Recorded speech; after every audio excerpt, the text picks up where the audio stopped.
আসসালামু আলাইকুম। সবাই কেমন আছেন? আশা করি প্রত্যেকেই ভালো আছেন। আসন্ন 19তম প্রিলিমিনারি এবং 46তম বিসিএস প্রিলিমিনারির জন্য আপনারা যারা প্রিপারেশন নিচ্ছেন, আজকের লাইভটি আপনাদের জন্য। বিশেষ করে আপনারা যারা 46তম বিসিএস প্রিলির জন্য প্রিপারেশন নিচ্ছেন, আপনাদের জন্য আজকের লাইভটি অনেক স্পেশাল। তাই ভিডিওটি না টেনে সম্পূর্ণ দেখবেন এবং কে কোথা থেকে দেখছেন অবশ্যই কমেন্টে জানাবেন এবং আমাদের প্রশ্নগুলো আপনারা উত্তর কমেন্টে জানানোর চেষ্টা করবেন এবং ক্লিয়ার শুনতে পাচ্ছেন কিনা এটাও জানাবেন। আমরা আমাদের মূল আলোচনা শুরু করব।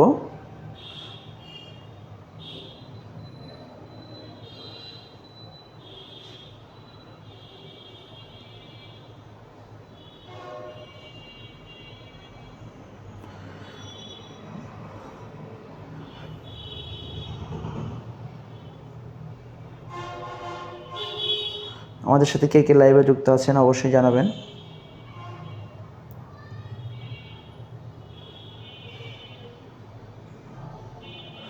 এবং লাইভটি ক্লিয়ার দেখতে পাচ্ছেন কিনা এটাও জানাবেন।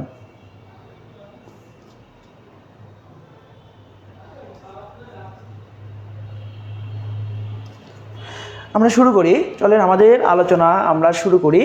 এখানে দেখতে পাচ্ছি বাস্তব সংখ্যায় একটা অসমতা দেয়া আছে, অসমতাটির সমাধান নির্ণয় করো। তাহলে আপনারা যারা হায়ার ম্যাথ সমাধান করেছেন অর্থাৎ উচ্চতর গণিত পড়েছেন প্রত্যেকে এটা জানবেন, অথবা যাদের এসএসসি 2008 অথবা 2009 সেই সময়ের ক্ষেত্রেও এটা এসএসসি লেভেলেও ছিল, এসএসসি লেভেলেও এই হায়ার ম্যাথে ছিল অসমতার সমাধান করা। আমরা অসমতাটির সমাধান করব। এই অসমতাটির সমাধান করার জন্য আমরা একটি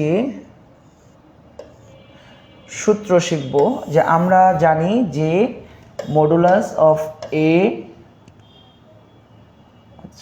of x is less than যদি এ হয়, আমরা লিখতে পারি minus a is less than x is less than a. অর্থাৎ এই পরম মানটার অর্থাৎ এই মানটা হবে, এটার অর্থ হচ্ছে এক্সের মানটা মাইনাস এর চাইতে বড় হবে এবং প্লাস এর চাইতে ছোট হবে। আমরা কিন্তু ঠিক সেইভাবে এইখানে যে অসমতা দেখতে পাচ্ছি আমরা, এই অসমতাটি কিন্তু আমরা এখানে সেমভাবে আমরা এখানে লিখতে পারি যে -7 less than 3x plus 2 is less দেন 7।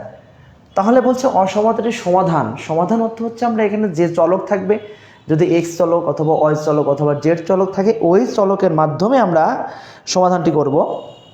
যেহেতু আমাদের এখানে এক্স চলক আছে, সুতরাং আমরা এক্সের মানটা নির্ণয় করার চেষ্টা করব। এখন এক্সের মানটা যদি নির্ণয় করতে চাই, এখানে দেখতে পাচ্ছি এটা +2 আছে, তাহলে আমরা উভয় পাশে একটি -2 নিব। যদি -2 নিই তাহলে এখানে এই +2টা কেটে যাবে, এই যে আমরা তারপর এখানে দেখতে পাচ্ছি এখানে -9, এখানে 3x, এখানে হবে। এখন আমাদের x নির্ণয় করার জন্য অবশ্যই 3 দ্বারা ভাগ করতে হবে।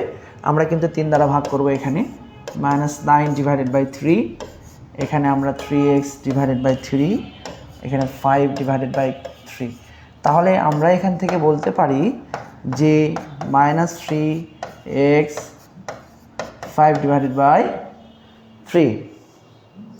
তাহলে আপনারা কিন্তু ক্লিয়ার দেখতে পাচ্ছেন, আমরা কিন্তু স্পষ্ট এখানে দেখতে পাচ্ছি যে আমাদের এক্সের মানটা নির্ণয় হয়ে গেছে। আমাদের শুধুমাত্র যে এই ফরম্যাটটা যদি আমরা জানি তাহলে কিন্তু এই অঙ্কটির সমাধান করতে পারবো।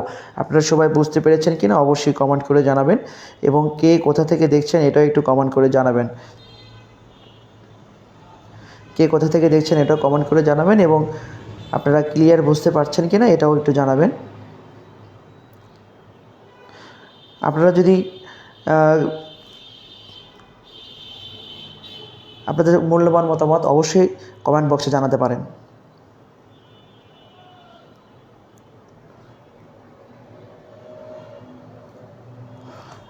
আমরা পরবর্তী প্রশ্ন নিয়ে সমাধান করি। এখানে আমাদের প্রথম কাজ হচ্ছে যে কোনো প্রশ্ন আমরা আজকে আলোচনা করছি 44তম বিশেষ পরীক্ষার প্রিলিমিনারির গণিত অংশের প্রেক্ষাংশ সমাধান। আপনারা যারা আসন্ন 19তম শিক্ষক নিবন্ধনের জন্য প্রিপারেশন নিচ্ছেন অথবা 47তম বিশেষ প্রিলির জন্য প্রিপারেশন নিচ্ছেন, আপনাদের জন্য আজকের লাইভটা অনেক স্পেশাল।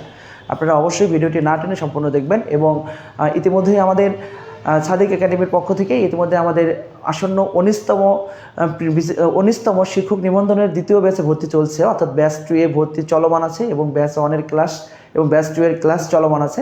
আপনারা যারা এখনও ভর্তি হননি অবশ্যই খুব দ্রুত আমাদের সাথে যোগাযোগ করে সাদিক একাডেমির সাথে যোগাযোগ করে ভর্তি হতে পারেন।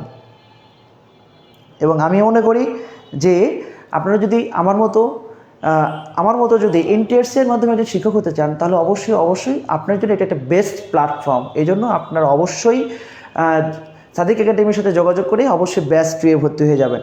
এবং আপনাদেরকে আমি আবারও বলবো যে বারবার আমি বলে আসছি, আপনারা যারা NTRC এর মাধ্যমে শিক্ষক হতে চান আপনারা অবশ্যই লিখিতের জন্য প্রিপারেশন নিন। ইতিমধ্যে আমাদের লিখিতর ব্যাচে ব্যাচে ভর্তি চলছে। আমরা লিখিতর ব্যাচে আমরা ইতিমধ্যে ভর্তি শুরু করেছি। যারা গণিতের মানে ম্যাথমেটিক্সে যারা স্টুডেন্ট আছেন আপনারা অবশ্যই যদি আমাদের ব্যাচে ভর্তি হতে চান অবশ্যই আমাদের সাদিক একাডেমির যে ফোন নাম্বার আছে হোয়াটসঅ্যাপ অথবা ফোন নাম্বারে আপনারা যোগাযোগ করতে পারেন।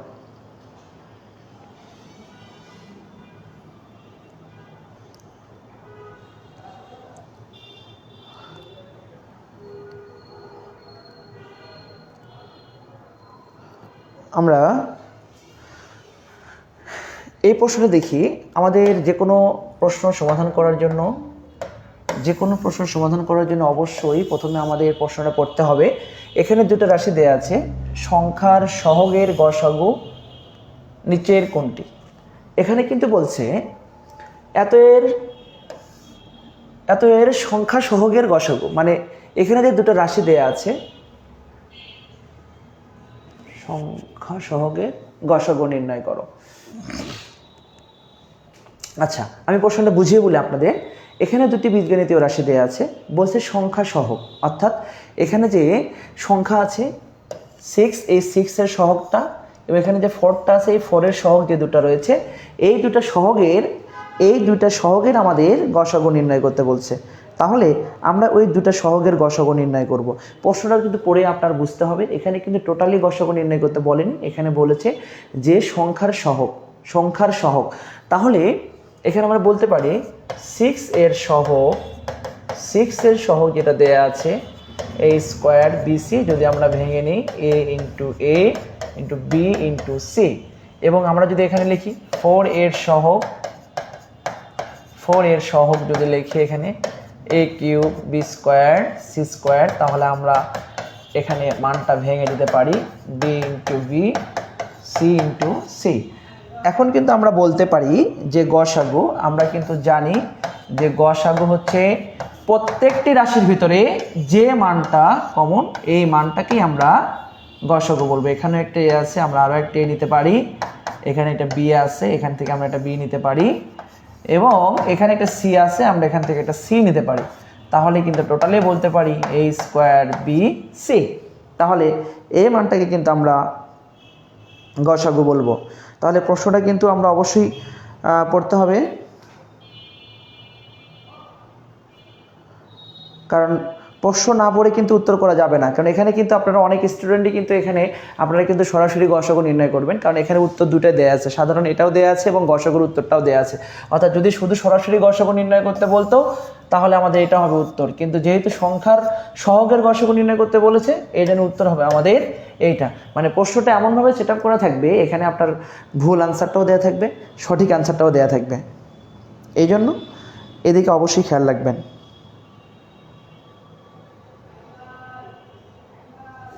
আমরা পরবর্তী প্রশ্ন নিয়ে কাজ করি। এখানে আমরা দেখতে পাচ্ছি, আমি আপনাদের বলেছিলাম আপনারা যারা জব প্রত্যাশী আছেন প্রত্যেকের জন্য সূচক এবং লগারিদমটা খুবই গুরুত্বপূর্ণ। এই সূচক এবং লগারিদমের যে পার্টটা রয়েছে আপনারা কিন্তু এই পার্টটা কিন্তু আপনারা স্পেশালভাবে একটু বেশিভাবে কেয়ার করতে পারেন, এবং এই সূচক এবং লগারিদমের পার্টটা খুবই গুরুত্বপূর্ণ একটি পার্ট।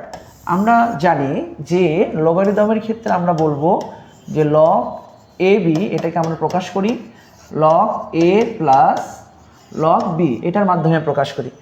এখানে আমরা দেখতে পাচ্ছি এরকম একটা মান দেওয়া আছে, এবং এখানে এটাও আমরা জানি log A divided by B, এটা লেখা যায় log A minus log B. এখন আমাদের এখানে যে প্রদত্ত রাশিটা দেখা যাচ্ছে, তাহলে আমরা এখান থেকে লিখতে পারি লগ 10 এর বেসটা, এবং লগের সামনে যে মানটা সেই মানটাকে আমরা পাওয়ার করে দিতে পারি, এখানে প্লাস, এখানে লগ 10 36 মাইনাস এখানে লগ 10 9।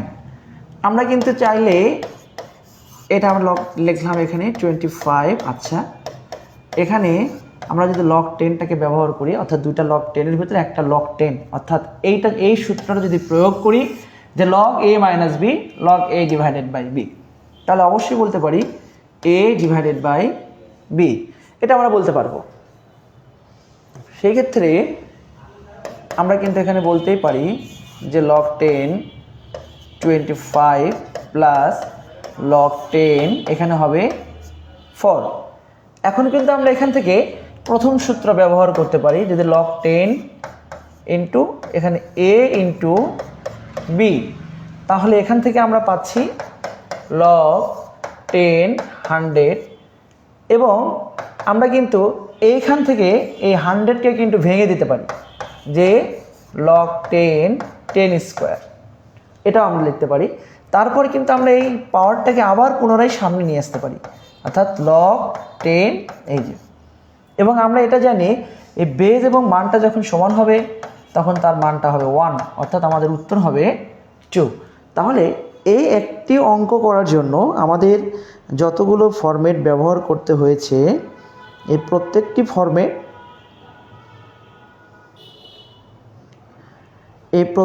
ফরম্যাট আপনারা মনে রাখবেন। সূচকীয় বহু লগারিদম খুবই গুরুত্বপূর্ণ, এবং সূচকীয় বহু লগারিদম থেকে অসংখ্য প্রশ্ন এসে থাকে, বারবার এখান থেকে প্রশ্ন হয়, সেটা বিসিএস বলেন, ইন্টার সিএর পরীক্ষা বলেন, বা যে তৃতীয় চতুর্থ শ্রেণীর যে কোনো পরীক্ষা বলেন না কেন, সূচকীয় বহু লগারিদম থেকে একটি প্রশ্ন থাকে। এই জন্য আপনারা এটা অবশ্যই গুরুত্ব সহকারে দেখবেন। এখানে বলা আছে ক্রয় মূল্য বিক্রয় মূল্যের দ্বিগুণ, মানে ক্রয় মূল্যটা বিক্রয় মূল্যের দ্বিগুণ হইলে শতকরা লাভ বা ক্ষতির পরিমাণ নির্ণয় করো।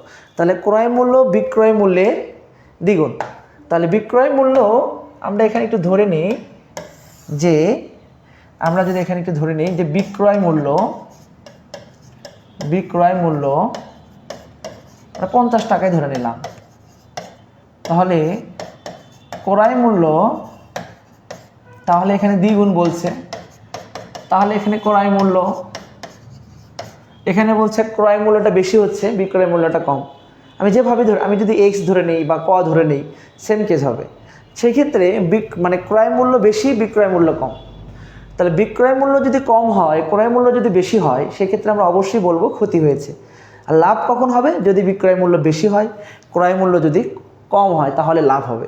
তাহলে আমরা যেটা শর্ট ফরম্যাট জানি, যে সংক্ষিপ্ত একটা সূত্র জানি, যে শতকরা লাভ বা ক্ষতির পরিমাণটা নির্ণয়ের জন্য আমরা ওই সূত্র যদি এখানে ব্যবহার করি, যে যদি ক্ষতি হয় তাহলে আমরা এখানে লিখব যে ক্রয় মূল্য মাইনাস বিক্রয় মূল্য গুণ 100, যেহেতু শতকরা, ডিভাইডেড বাই ক্রয় মূল্য। তাহলে ক্রয় মূল্য 100 টাকা, আমরা তাহলে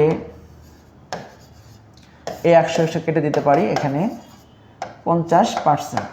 তাহলে আমাদের শতকরা ক্ষতি হয়েছে 50%। হ্যাঁ, একজন সঠিক উত্তর দিয়েছেন, আসিফ ইকবাল, আপনাকে অসংখ্য ধন্যবাদ, আপনি সঠিক উত্তর দিয়েছেন, আপনার উত্তর সঠিক হয়েছে। আপনারা অবশ্যই কে কোথা থেকে দেখছেন অবশ্যই কমেন্ট বক্সে জানাবেন, এবং আপনারা অবশ্যই প্রশ্নের উত্তর কমেন্টে জানানোর চেষ্টা করবেন। আমরা এখানে দেখতে পাচ্ছি একটা সমান্তর অনুক্রমের এটা মান দেওয়া আছে, একটি সমান্তর অনুক্রম দেওয়া আছে, বলছে পি এবং কিউ এর মান নির্ণয় করো। আপনারা সবাই চেষ্টা করুন এবং আমিও সমাধান করি, এবং আপনারা সঠিক উত্তর কমেন্ট বক্সে জানানোর চেষ্টা করুন। রাবেয়া রাখি, আপনি ঝিনাইদহ থেকে দেখছেন, আপনাকে অসংখ্য ধন্যবাদ। নাজমুল হক জুয়েল, আপনি স্যার আসসালামু আলাইকুম, আপনাকে অসংখ্য ধন্যবাদ। ওয়ালাইকুম আসসালাম।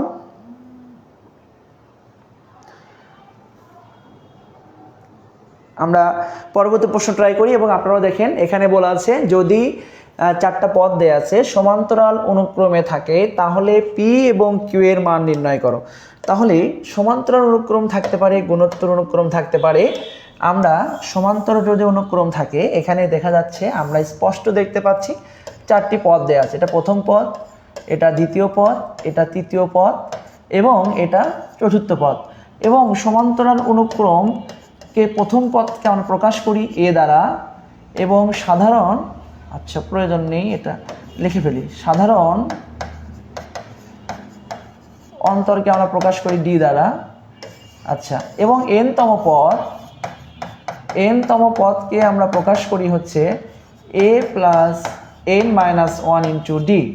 এখন এখানে খেয়াল করুন যে প্রথম পদের মান এখানে নির্দিষ্ট করে দেয়া আছে, প্রথম পদের মান এখানে নির্দিষ্ট করে দেয়া আছে। আচ্ছা, এখন আমরা এটাও বলতে পারি এটা দ্বিতীয় পদ, তৃতীয় পদ, এটা হচ্ছে চতুর্থ পদ এবং এখানে চতুর্থ পদের মানটাও দেয়া আছে, চতুর্থ পদের মানটা দেয়া আছে। আমরা কিন্তু চতুর্থ পদের সূত্রটা ব্যবহার করতে পারি এ প্লাস 4 মাইনাস 1 ইন্টু ডি। আমরা কিন্তু এখান থেকে এ এর মানটা বের করতে পারবো না, ডি এর মানটা বের করব 3d। আমরা এখান থেকে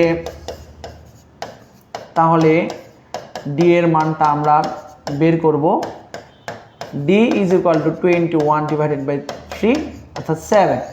আমরা এ এর মান পেয়েছি এবং ডি এর মান পেয়েছি। এখন আমাদের বের করব পি এর মান এবং কিউ এর মান। পিটা হচ্ছে দ্বিতীয় পদ এবং কিউটা হচ্ছে তৃতীয় পদ। আমরা এখন দ্বিতীয় পদের সূত্র ব্যবহার করব। দ্বিতীয় পদ সমান আমরা লিখতে পারি এ প্লাস 2 মাইনাস 1 ইন্টু ডি। এর মানটা আমরা এখানে ব্যবহার করব 1, ডি এর মানটা আমরা এখানে ব্যবহার করব -5 প্লাস 7 ইকুয়াল টু 2। তাহলে আমরা পি এর মানটা 2 পেয়েছি এবং আমাদের বের করতে বলছে কিউ এর মান। কিউটা হচ্ছে তৃতীয় পদ, তৃতীয় পদ। আমরা যদি তৃতীয় পদের সূত্রটা ব্যবহার করি 3 মাইনাস 1 ইন্টু ডি, তাহলে এখানে এ এর মানটা বসাবো 2, তাহলে এখান থেকে ইজ ইকুয়াল টু 9। তাহলে আমরা দেখতে পাচ্ছি পি এর মানটা হচ্ছে 2 এবং কিউ এর মানটা হচ্ছে 9। আমাদের উত্তর হবে 2,9। বৈশাখী সরকার, আপনি রংপুর থেকে, আপনাকে অসংখ্য ধন্যবাদ। আপনারা আমাদের সাথে কে কে লাইভে যুক্ত আছেন এবং আপনারা স্পষ্ট বুঝতে পারছেন কিনা অবশ্যই জানাবেন।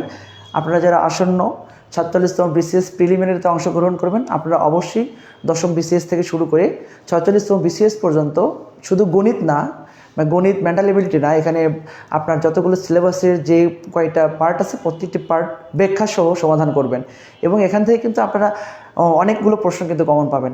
এজন্য অবশ্যই যে কোনো পরীক্ষার যাওয়ার আগে ওই পরীক্ষার যে প্রশ্ন ব্যাংকটা আছে অর্থাৎ বিগত বছরের যে প্রশ্নগুলো আছে সেই প্রশ্নগুলো অবশ্যই ভালোভাবে পড়া দরকার, আমি মনে করি এটা। এবং আপনারা যারা আসন্ন 19তম শিক্ষক নিবন্ধনের জন্য প্রিপারেশন নিচ্ছেন আপনাদের উদ্দেশ্যে আমি আবারও বলবো, আপনারা 6ষষ্ঠতম শিক্ষক নিবন্ধন থেকে 18তম শিক্ষক নিবন্ধন পর্যন্ত স্কুল লেভেল 2 এবং কলেজ লেভেলের যে প্রশ্নগুলো আছে শুধু গণিত অংশটাই না, এখানে বাংলা, ইংরেজি এবং জিকের যে পার্টটা রয়েছে গণিত সহ প্রতিটি পার্ট আপনারা ব্যাখ্যা সহ সমাধান করবেন। এবং আমি আবারও বলবো আমার ইন্টারভিউতে যেহেতু 5টি সনদ অর্জন করেছি আমি আলহামদুলিল্লাহ, আমি আমার 5 বারের অর্থাৎ এই 5 বারের যে পরীক্ষা 5টা পরীক্ষার অভিজ্ঞতার আলোকে আমি বলবো আপনারা যারা ইন্টারভিউর মাধ্যমে আমার মতো একজন শিক্ষক বা প্রভাষক হতে চান আমি আপনাদের উদ্দেশ্যে আমি এটাই বলবো যে আপনারা প্রিলির পাশাপাশি লিখিতের জন্য প্রিপারেশন শুরু করুন। কারণ প্রিলিমিনারি রেজাল্ট হওয়ার পর অর্থাৎ খুব বেশি সময় থাকে না, এখানে অনলি 2 থেকে 3 মাস টাইম থাকে। এই 3 মাসের ভিতরে কিন্তু আপনি সম্পূর্ণ প্রিপারেশন নিতে পারবেন না। এটা গণিত হতে পারে, বাংলা হতে পারে, ইংরেজি হতে পারে, আপনার যে কোনো কিছু হতে পারে, যে কোনো সাবজেক্ট হতে পারে। আসলে 3 মাসে আসলে একটা ফুললি প্রিপারেশন নেওয়ার পসিবল হয় না। এবং এখানে আরও একটা জিনিস বলে রাখি, আপনারা যারা একটু আমার গণিতের বিষয়টা যদি আমি একটু আপনাদের সাথে শেয়ার করি, আপনাদের মধ্যে যারা একটু গণিতের বিষয়ে একটু দুর্বলতা প্রকাশ করেন আপনারা অবশ্যই স্কুল অথবা কলেজ যে কোনো একটিকে চুজ করবেন। যা এই দুটার জন্যই যদি আপনি প্রিপারেশন নিতে চান, আপনি যদি ভাবেন যে না আমার পক্ষে দুটাই প্রিপারেশন নেওয়ার পসিবল নয়, সেক্ষেত্রে আপনি স্কুল অথবা কলেজ যে কোনো একটিকে চুজ করবেন। একটিকে চুজ করে প্রথমে একটিতে উত্তীর্ণ হবেন, পরবর্তীতে আপনি অন্যটিতে উত্তীর্ণ হওয়ার চেষ্টা করবেন। আবার যদি দুইটাই যদি একসাথে নিয়ে যান, সেক্ষেত্রে হয়তো আপনার প্রবলেম হতে পারে, যদি আপনার মনোবল যদি কম থাকে। তবে আমি মনে করি দুটা প্রিপারেশন একসাথেই নেবেন, যেহেতু আমি পরপর 14তমতে স্কুল এবং কলেজ, 15তমতে স্কুল এবং কলেজ এবং 16তমতে শুধুমাত্র কলেজ দিয়েছিলাম। আলহামদুলিল্লাহ সবগুলোতেই সনদ উত্তীর্ণ হয়েছে এবং সবগুলোর মার্কসই ছিল 90+ মার্কস ছিল। এই জন্য আমি আপনাদের উদ্দেশ্যে আবারও বলবো যে আপনারা যারা যে কোনো সাবজেক্টের আসন্ন 19তম শিক্ষক নিবন্ধনের জন্য প্রিপারেশন নিচ্ছেন, অবশ্যই এখন থেকে আপনারা লিখিত জন্য প্রিপারেশন নিন। এবং ইতিমধ্যেই আমাদের 19তম শিক্ষক নিবন্ধন ইংরেজি, গণিত এবং আরও কয়েকটি সাবজেক্টের আমাদের লিখিত ব্যাচে ভর্তি চলছে। আপনারা অবশ্যই সাদিক একাডেমির সাথে যোগাযোগ করে আপনারা ভর্তি হতে পারবেন। এবং আপনাদের উদ্দেশ্যে আমি একটা কথা বলবো, আপনারা আমার হাতে একটি বই দেখতে পাচ্ছেন।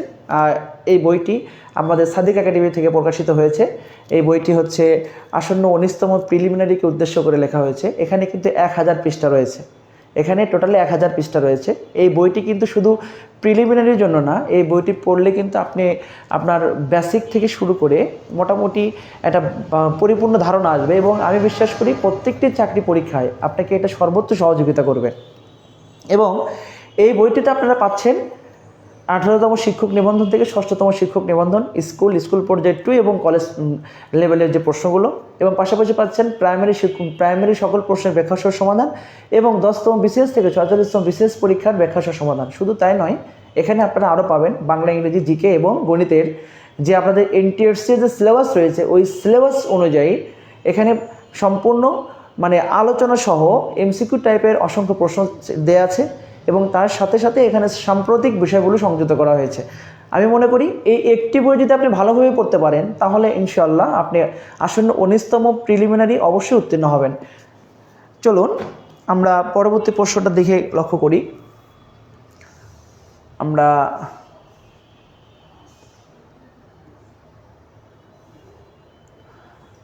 আমরা একটু এই টাইপের একটি প্রশ্ন হচ্ছে কি, এটা হচ্ছে কমপ্লেক্স নাম্বারের একটি প্রশ্ন। আপনারা যারা এইচএসসিতে সায়েন্স ব্যাকগ্রাউন্ডে ছিলেন তাদের জন্য এটা খুব গুরুত্বপূর্ণ, তারা পারবেন। এবং তাছাড়া আপনারা যারা আর্টস ব্যাকগ্রাউন্ডে ছিলেন, এটার সাথে আপনাদের সম্পৃক্ততা নেই। এটা হচ্ছে কমপ্লেক্স নাম্বার অর্থাৎ জটিল সংখ্যার একটি প্রশ্ন। তাহলে এই জটিল সংখ্যার প্রশ্ন থেকে এখানে বেশ কয়েকটি জিনিস আপনাদের মনে রাখতে হবে, যে বিষয়গুলো মনে রাখা খুবই জরুরি। এখানে আমরা দেখতে পাচ্ছি i⁴ এটা আছে, তাহলে i⁴ এই মানটা আছে। তাহলে এই মানটাকে আমরা জানি যে a⁻n সমান লেখা যায় 1/a⁴n, এটা আমরা লিখতে পারি। তাহলে এক্ষেত্রে আমরা কিন্তু 100% বলতে পারি 1/i⁴ আমরা কিন্তু এটাকে একটু এভাবে ভেঙে দিতে পারি i⁴ এভাবে লিখতে পারি। এখন এখানে আপনাদের আমি খুব সংক্ষেপে একটা জিনিস শেখাবো। যদি কখনো এই টাইপের অঙ্ক বিশেষ পরীক্ষায় পরবর্তীতে আসে, তাহলে জাস্ট 4টা লাইন মনে রাখতে হবে। আমি জাস্ট এখানে আরেকটা লাইন বলি যে আয়ের যে পাওয়ারটা আছে, আয়ের পাওয়ারকে যদি 4 দ্বারা ভাগ করলে নিঃশেষে বিভাজ্য হয়, সেই ক্ষেত্রে তার মানটা হবে 1। আমি আবারও বলি, যেহেতু এখানে আয়ের পাওয়ার 49 রয়েছে, আমি এখানে i⁴ অর্থাৎ দুটাকে ভাগ করে নিলাম। তাহলে 48 4 দ্বারা নিঃশেষে বিভাজ্য, অর্থাৎ 4 × 48, তাহলে এটার মান হবে 1। এটার মান হবে 1, নিঃসন্দেহে 1। তাহলে এখানে শুধুমাত্র কি থাকবে, i। তাহলে 1/i আমাদের আনসার হচ্ছে এটা। তাহলে আমি কি বললাম, যে আয়ের পাওয়ারকে 4 দ্বারা ভাগ করলে যদি কোনো ভাগফল না থাকে, তাহলে তার মানটা হবে 1, এটা আমি বলছি। এবং এখানে দেখতে পাচ্ছি একটা এক্সট্রা আয় আছে, তাহলে 1/i কোনো অপশনে নেই। তাহলে সেই ক্ষেত্রে আমাদের কি করতে হবে, আমরা লব এবং হরকে একটি আয় দ্বারা গুণ করব। তাহলে এখানে আমরা দেখতে পাচ্ছি i হরে হবে একটি i² এবং আমাদের জানতে হবে যে i² সমান -1, এটা আমাদের জানতে হবে। কমপ্লেক্স নাম্বার i² সমান -1, এটা আমরা লিখতে পারি। সেই ক্ষেত্রে আমরা এখানে লিখব যে আই নিচে -1 ইজ ইকুয়াল টু -i। আমাদের উত্তর হবে -i। তাহলে এই জায়গাতে যে জিনিসটা আমি আপনাদের উদ্দেশ্যে আবারও বলবো, যে আয়ের যে পাওয়ারটা আছে ওই পাওয়ারটাকে 4 দ্বারা ভাগ করলে যদি কোনো নিঃশেষে বিভাজ্য আয়ের পাওয়ারকে 4 দ্বারা ভাগ করলে যদি কোনো ভাগফল না থাকে তাহলে তার মানটা হবে 1। এটা আমরা মাথায় রাখবো। আচ্ছা, তাহলে আমরা পরবর্তী প্রশ্ন একটু দেখি। এটা গুণোত্তর গড় নির্ণয় করতে বলছে, দুটা যোগ করে ভাগ, এই সংখ্যাগুলোর যোগফল সমান্তর ধারা গুণোত্তর ধারা থেকে। আচ্ছা, আমি এখান থেকে একটি প্রশ্ন আপনাদের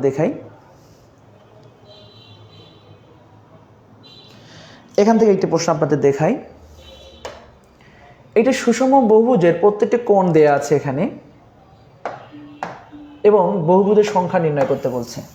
তাহলে বহুভুজের সংখ্যা দেয়া থাকলে কোণ নির্ণয় করা যায় যে সূত্র ব্যবহার করে, ওই সূত্র দিয়ে আমরা কোণ থেকে সংখ্যা বহুভুজের সংখ্যা নির্ণয় করতে পারবো। কোন সূত্রটা ব্যবহার করি আমরা? n-2 into divided by n is equal, এটার মান দেয়া আছে 168 এত ডিগ্রি। তাহলে এখান থেকে আমরা সমাধান করে n এর মানটা নির্ণয় করব। সমাধান করার জন্য সহজ ওয়ে হচ্ছে আমরা এখান থেকে 168 ডিভাইডেড বাই 180 এটা নিয়ে নেব। নেওয়ার পর এখান থেকে দেখব যে আসলে যে কি ঘটনা এখানে আমরা ঘটাইতে পারি। আমরা যদি এখানে 4 দ্বারা ভাগ করি তাহলে 4 দ্বারা ভাগ করলে তাহলে এখানে হবে 4 4 16 2, এখানে হবে 4 4 16 4 5 20 অর্থাৎ 42 ডিভাইডেড বাই 45। তাহলে এখান থেকে আমরা পাচ্ছি হচ্ছে 45n মাইনাস 90 42n।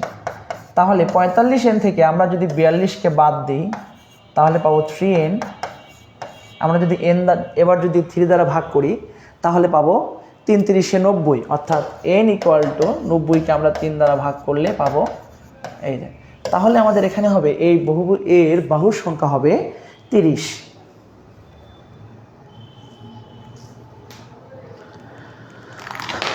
দুরন্ত পথিক বলেছেন, আমি স্কুল পর্যায়ে হিসাব বিজ্ঞান এবং কলেজ পর্যায়ে ম্যানেজমেন্ট কোনটা ভালো হবে জানতে চাই।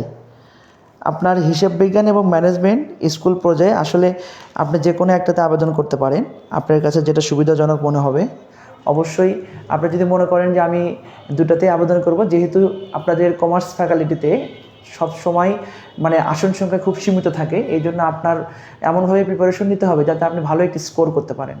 কারণ আপনাদের সব থেকে এই এনটিআরসি এর মাধ্যমে যে শিক্ষক নিয়োগগুলো হচ্ছে, এখানে সব থেকে কম সংখ্যক সিট থাকে হচ্ছে কমার্স ফ্যাকাল্টি, হিসাব বিজ্ঞান, ম্যানেজমেন্ট, মার্কেটিং, অ্যাকাউন্টিং আর এই সাবজেক্টগুলোতে ফাইন্যান্স অ্যান্ড ব্যাংকিং, এই সাবজেক্টগুলোতে সিট সংখ্যা খুব কম থাকে। এই জন্য আপনারা যারা আর্টস ফ্যাকাল্টিতে আছেন অবশ্যই আপনারা খুব ভালোভাবে প্রিপারেশন নেবেন। এটা আপনার ইচ্ছা মতো আপনি যে সাবজেক্টটা ভালো পারেন সেই সাবজেক্টে। আমার মনে হয় হিসাব বিজ্ঞানে যদি আপনি পরীক্ষা দেন আপনার জন্য বেটার হবে, কারণ এখানে কাট মার্কস কম আছে। কারণ এখানে আপনি যদি গণিতটা যদি ভালো করে সমাধান করতে পারেন তাহলে অবশ্যই কিন্তু আপনি এখানে ভালো মার্কস ক্যারি করতে পারবেন। আর এই ক্ষেত্রে আমি অবশ্যই সাজেস্ট করব আপনি হিসাব বিজ্ঞানে পরীক্ষা দিতে পারেন। আমি আজকের আলোচনা শেষ করব। আমরা একটা লাস্ট প্রশ্ন দেখি। আজকে আমরা আলোচনা করলাম 44তম বিসিএস প্রিলির ব্যাখ্যা সহ সমাধান। এটি সমবাহু ত্রিভুজের বাহুর দৈর্ঘ্য দেওয়া আছে এবং উচ্চতা দেওয়া আছে। তাহলে সমবাহু ত্রিভুজের যে বাহুর দৈর্ঘ্যটা আমি এটা সমবাহু ত্রিভুজ যদি অঙ্কন করি, এটি একটি সমবাহু ত্রিভুজ যার 3টা বাহু পরস্পর সমান, এটা উচ্চতা। আচ্ছা, এই বাহুর প্রত্যেক বাহুর দৈর্ঘ্য দেওয়া আছে 2, এটাও দেওয়া আছে 2, এটাও দেওয়া আছে 2 এবং উচ্চতা x। আমাদের বের করতে বলছে x এর মানটা নির্ণয় করতে বলছে। আচ্ছা, তাহলে আমরা জানি সমবাহু ত্রিভুজের উচ্চতা সমান লেখা যায় √3 ডিভাইডেড বাই 2 ইন্টু বাহু। ওকে, তাহলে উচ্চতার মানটা দেয়া আছে x, এখানে √3 ডিভাইডেড বাই 2, বাহুর মান দেয়া আছে 2, কেটে দিব। তাহলে সরাসরি কি লিখতে পারি আমরা? √3। তাহলে আমাদের সমবাহু ত্রিভুজের ক্ষেত্রে দুইটা সূত্র জানতে হবে। একটি সূত্র হচ্ছে উচ্চতা নির্ণয়ের সূত্র এবং অপরটি হচ্ছে সমবাহু ত্রিভুজের ক্ষেত্রফল, অর্থাৎ এর ক্ষেত্রফলটাকে আমরা প্রকাশ করতে পারি। সমবাহু ত্রিভুজের ক্ষেত্রফল সমান লেখা যাবে √3/4 ইন্টু বাহু স্কোয়ার। অর্থাৎ একটি সমবাহু ত্রিভুজের দুইটি জিনিস আমরা যদি মনে রাখতে পারি তাহলে এই সমবাহু ত্রিভুজ দিয়ে যে কোনো অঙ্ক আমরা সমাধান করতে পারবো। আচ্ছা আমরা এখানে আরও একটা অঙ্ক দেখতে পাচ্ছি, আমরা এই অঙ্কটা একটু দেখি। যদি এটা দেয়া আছে তাহলে x⁻³ এর মান নির্ণয় করতে বলছে। আচ্ছা আমরা এই অঙ্কটা এটা তুলে নেই। এখানে x এর পাওয়ার 3। আচ্ছা এখন কয়েকটা জিনিস আমাদের জানতে হবে। বর্গমূল a বলতে আমরা বুঝি a²², ঘনমূল a বলতে আমরা বুঝি হচ্ছে a⁻1/3, এরকম এই মানটা বলতে আমরা বুঝি a⁻1/4। এই টাইপের প্রশ্নগুলো আমরা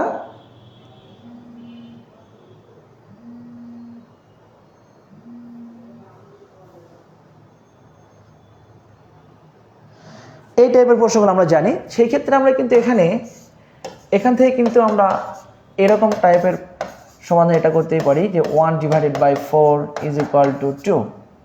তাহলে আমরা এখানে লিখতে পারি 2⁴, অর্থাৎ এখানে যদি আমরা আমাদের x এর পাওয়ার 3/2 বলছে, তাহলে এখানে পাবো 16।